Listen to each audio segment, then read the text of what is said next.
But I also wanted to list some of the things that the state is up against. But I'll say this. Austin fired a bunch of police and another third quit. Crime everywhere, homeless everywhere, trash everywhere, ruin the city like everywhere else they are. But I'm gonna have to leave soon because it's gotten more and more like Los Angeles every day. It's very sad to see it. People fleeing LA, like my friend Joe Rogan, it seems great to him because he went from a really, really bad situation into a bad situation. But if you've been there, you can see the decline. You can see how fast it is, and it's really, really, really, really sad. And there are just illegal aliens everywhere, and refugees from the rest of the country all over the place. And you see really the economic decline of most of the mom and pop businesses and things. So the same rot we've seen all over the country. Austin was supposedly this big mecca and it was going to be so great. And now sadly it's falling apart. I mean, Tucker, you know the answer to all this. You do the best job of anybody with a true Americana populist breakdown.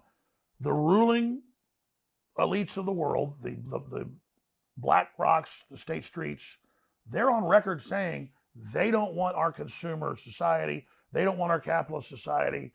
It's bad, it's ugly, it's gross. But they're the biggest consumers compared to anybody else in the world. Their quote carbon footprints are thousands of times bigger than the average person.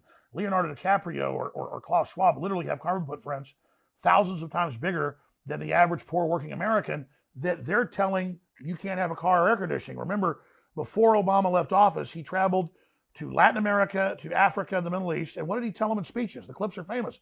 You can't have a car or air conditioning. The earth will overheat and burn up. While he's telling people that by the year 2017, like Al Gore said, we would have areas flooded on the coastal areas, while he bought a big house in Martha's Vineyard at 1 foot above sea level. And of course, it's still there and it hasn't flooded. I mean, his chef died there, you drowned sadly, but no flooding inside the house, just the dead chef.